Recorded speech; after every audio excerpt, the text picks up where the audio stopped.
नमस्कार दोस्तों, मेरा नाम है इमरान मनी और मजा में आपका स्वागत है। दोस्तों आज की वीडियो में हम बात करने वाले हैं कि क्लाइंट को म्यूचुअल फंड खरीदने के लिए कन्विंस कैसे किया जाए, मतलब क्लाइंट को कैसे मजबूर किया जाए म्यूचुअल फंड खरीदने के लिए। हमारे चैनल पे बहुत सारे लोग हैं जो म्यूचुअल फंड डिस्ट्रीब्यूटर है, जो म्यूचुअल फंड को सेल करते हैं, तो वो जानना चाहते हैं कि म्यूचुअल फंड को कैसे सेल किया जा सकता है और कैसे क्लाइंट को मजबूर किया जा सकता है म्यूचुअल फंड खरीदने के लिए। अब यहाँ पे मजबूर करने का मतलब ये नहीं हो रहा है कि हम क्लाइंट को कोई गलत चीज बेच रहे हैं, हम क्लाइंट को बहुत अच्छी चीज बेच रहे हैं, बट क्लाइंट को उसकी इंपॉर्टेंस पता नहीं है। तो उसकी इंपॉर्टेंस बता के क्लाइंट को हम कैसे वो प्रोडक्ट बेच सकते हैं। तो आज के वीडियो में मैं आपको डिटेल में सारी बातें बताने वाला हूँ, तो ये वीडियो आप स्टार्टिंग से लेकर एंड तक पूरा देखिएगा। चलिए फ्रेंड्स ये वीडियो शुरू करते हैं।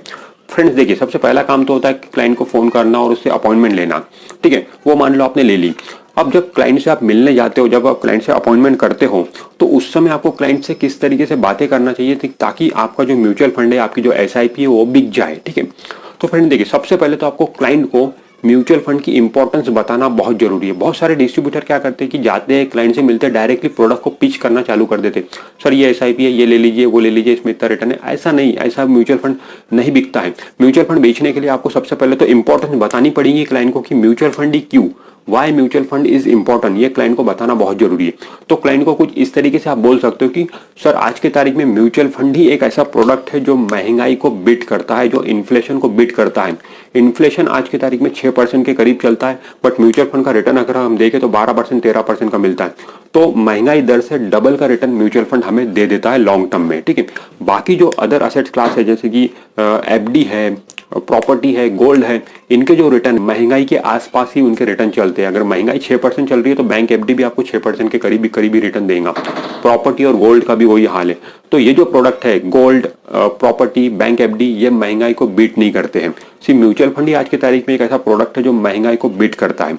और जब तक हम महंगाई को बीट नहीं करेंगे, हम अमीर नहीं बनेंगे। एक एग्जाम्पल के थ्रू हम समझते हैं। मान लो आपके पास में आज की तारीख में 1 लाख रुपए है। कोई चीज आपको खरीदनी है जो कि 1 लाख रुपए की है, बट आज आपको वो चीज नहीं खरीदनी है, आज से 1 साल के बाद में खरीदनी है। तो आपने उसका बैंक एफडी कर दिया, बैंक एफडी में 1 लाख रुपए रख दिए, 1 साल के बाद में निकाला तो 1 साल के बाद में वो 1,06,000 रुपए बन गए, उस पर इंटरेस्ट मिला आपको। बट जो चीज आपको खरीदनी थी 1 लाख रुपए की, वो भी आज की तारीख में 1,06,000 रुपए की हो गई, क्योंकि महंगाई दर है 6%, 6% से महंगाई बढ़ गई। तो आपके पास में पैसा कुछ भी नहीं बचा। ठीक है, वही पैसा अगर आप म्यूचुअल फंड में डाल देते तो आज की तारीख में वो चीज 1,06,000 रुपए की ही होती, क्योंकि महंगाई दर 6% है। बट म्यूचुअल फंड में रिटर्न आपको 12% 13% मिल जाता, तो आपके वो 1,12,000 रुपए हो जाते। तब भी आपके पास में 6,000 रुपए बच जाते वो चीज खरीदने के बाद में, तो आप 6,000 रुपए से अमीर बन गए। तो इस तरीके से अगर हम म्यूचुअल फंड में पैसा डालेंगे और महंगाई को बीट करेंगे तो हमारे पास में पैसा बचेगा और हमारे जो फाइनेंशियल गोल है बहुत ही आसानी से पूरे होंगे। ठीक है, तो दोस्तों इस तरीके से आपको क्लाइंट को इंपॉर्टेंस बतानी पड़ेगी म्यूचुअल फंड की, क्यों म्यूचुअल फंड इंपॉर्टेंट है और क्यों उसे म्यूचुअल फंड में पैसा डालना चाहिए। इस तरीके से आप बताओगे तो जरूर उसे म्यूचुअल फंड की इंपॉर्टेंस पता चलेगी। और उसके बाद में दोस्तों फिर आपको बस इतना बताने से काम नहीं चलने वाला, इसके बाद में आपको क्लाइंट की फाइनेंशियल प्लानिंग करके देना पड़ेगा। मतलब ऑन पेपर पे आपको क्लाइंट के गोल पूछना पड़ेगा, कौन कौन से गोल है, उस गोल के अकॉर्डिंग उसकी फाइनेंशियल प्लानिंग करके देना पड़ेगा। नॉर्मली एक एग्जांपल ले लेते हैं। मान लो कोई एक 30-35 साल का आदमी है जो कि मैरिड है, उसके 2 बच्चे हैं, तो उसके लाइफ में क्या गोल हो सकते हैं। ऑब्वियसली उसके बच्चों का एजुकेशन का गोल हो सकता है, बच्चों की शादी का गोल हो सकता है, खुद के रिटायरमेंट का गोल हो सकता है। तो इस तरीके के गोल हो सकते हैं। तो ऑन पेपर पे उनके गोल आप लिखिए और उसके हिसाब से आज की तारीख में उन्हें कितना पैसा लग रहा है उस गोल को पूरा करने के लिए, और आज से जब वो गोल पूरा करने का टाइम आएगा तब कितना पैसा लगेगा इन्फ्लेशन के हिसाब से, उसको कैलकुलेट करके पूरा निकालना पड़ता है। ठीक है, तो मान लो उनका गोल ये है कि बच्चे का शादी कराना है। ठीक है, आज की तारीख में क्लाइंट बोल रहा है कि 10 लाख रुपए लगते हैं। ठीक है, एक एग्जांपल के थ्रू समझते हैं। मैं आपको एक एसआईपी कैलकुलेटर है, उसमें मैं आपको समझाता हूँ कि किस तरीके से फाइनेंशियल प्लानिंग की जाती है। चलिए दोस्तों, अब मैं आपको बताता हूँ कि किस तरीके से आप क्लाइंट की फाइनेंशियल प्लानिंग करके दिखा सकते हो और उसको इम्प्रेस कर सकते हो। ठीक है, ये एक एसआईपी प्लानर ऐप है। ठीक है, इस ऐप पे आप क्लिक करिए।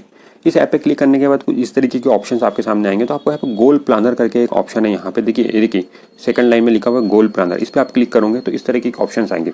यहाँ पे एजुकेशन प्लानर है, रिटायरमेंट प्लानर है, कार प्लानर है, ड्रीम होम प्लानर है, मैरिज प्लानर है, अलग अलग प्लानर है। जो भी आपको प्लानिंग करनी है उस तरीके से आप प्लानिंग करके क्लाइंट की दे सकते हो। लेट्स टेक एग्जांपल, हम मैरिज प्लानिंग में जाते हैं। ठीक है, अब यहाँ पे मैरिज प्लानिंग में हम आ गए। अब क्लाइंट के जो बच्चे हैं उनके लिए हम मैरिज प्लानिंग करके दिखा रहे हैं, मतलब उनकी शादी के लिए पैसा किस तरीके से जमा करना है वो बता रहे हैं।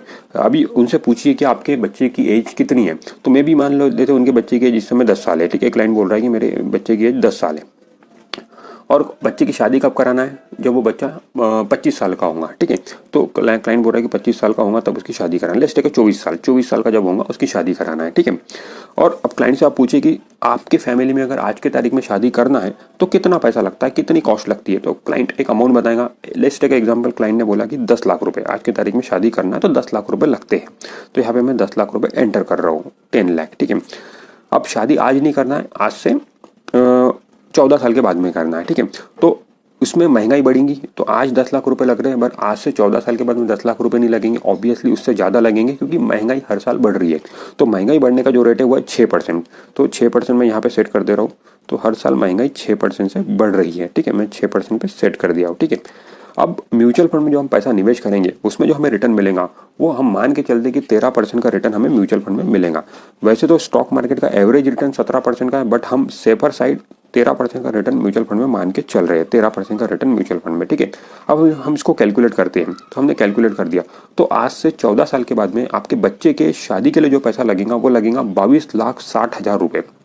और 22 लाख ऊपर के लाइन में लिखा हुआ amount required at the time of child marriage, ठीक है। अब 22,60,000 रुपये अगर आपको जमा करना है तो आपको 4799 की SIP करना पड़ेगा, या तो आपको लमसम 3,77,085 रुपये निवेश करना पड़ेगा।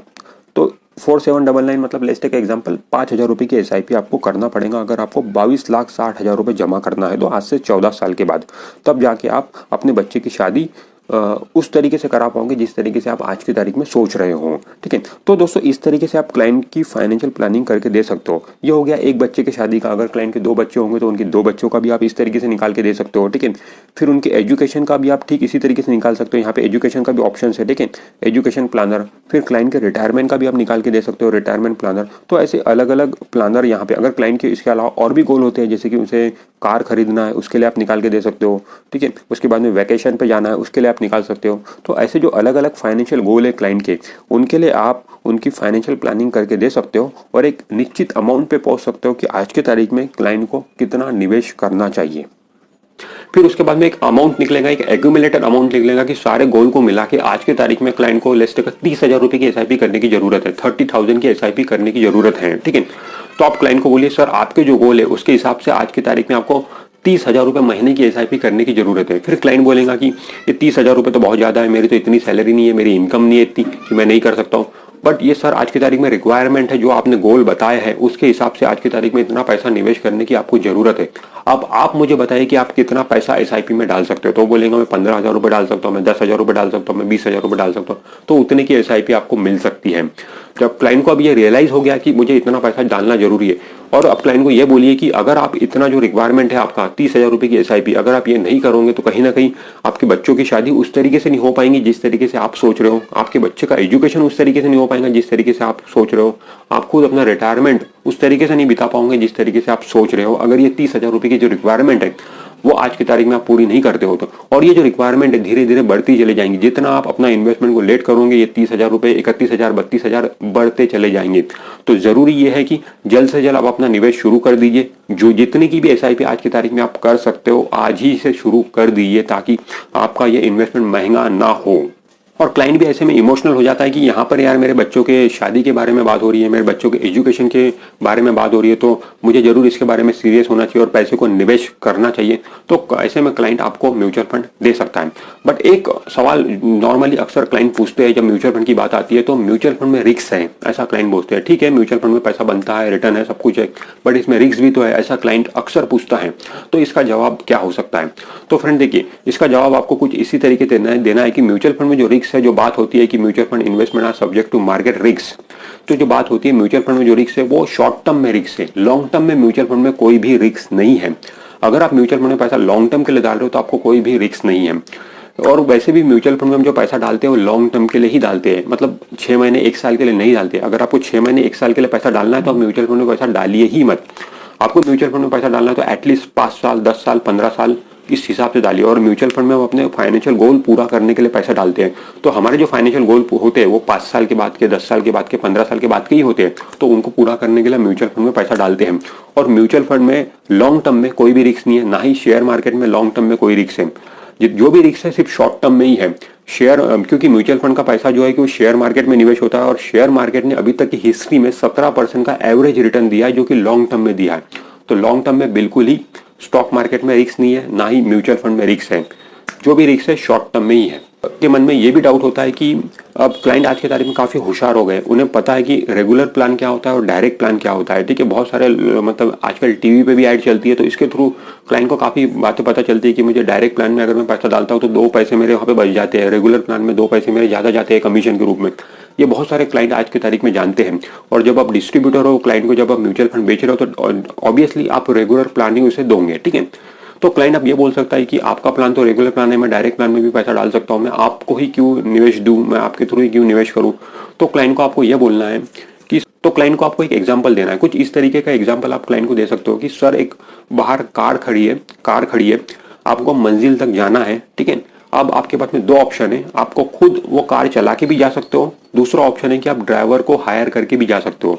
खुद चला के जाओगे तो 2 पैसे ड्राइवर के आपके बच जाएंगे, और ड्राइवर को हायर करोगे तो 2 पैसे ड्राइवर को देना पड़ेगा। ठीक है, अब क्लाइंट बोलेगा कि मुझे कार चलानी आती नहीं है, तो मैं ऑब्वियसली ड्राइवर को हायर करके ही जाऊंगा, 2 पैसे उसे दे दूंगा। ठीक है, बिल्कुल। तो क्लाइंट इस तरीके का जवाब अगर आपको देता है तो आप उसको बोलिए कि बिल्कुल सही बात है सर आपकी, अगर आप खुद कार चला के जाओगे तो वहाँ पे बहुत ज्यादा चांसेस है कि आपका एक्सीडेंट हो जाए, क्योंकि आपको कार चलानी आती नहीं है, इसीलिए आप ड्राइवर की हेल्प ले रहे हो, 2 पैसे उसे देना पसंद कर रहे हो। तो ठीक उसी तरीके से म्यूचुअल फंड में भी सर, जब आपको म्यूचुअल फंड का नॉलेज नहीं है, एसआईपी का नॉलेज नहीं है, आपको पता नहीं है कि कौन से म्यूचुअल फंड में पैसा डालना चाहिए, ठीक है, आपके फाइनेंशियल गोल के अकॉर्डिंग कौन सा फंड आपके लिए बेस्ट रहेगा, ये सारी बातें अगर आपको पता नहीं है तो आपका काम यही है कि आप एक फाइनेंशियल एडवाइजर के थ्रू ही अपने पैसे को निवेश करिए, ताकि वह पैसा आपका सही जगह पे निवेश हो। यह न हो कि आप 2 पैसे कमीशन के रूप में बचाने के लिए आपने कोई गलत फंड में पैसा निवेश कर दिया, जिससे आपके जो फाइनेंशियल गोल है वो पूरे नहीं हो पा रहे हैं, आपके बच्चों का एजुकेशन के लिए जितना पैसा जमा होना चाहिए था उतना नहीं हो पा रहा है, वो 2 पैसे बचाने के चक्कर में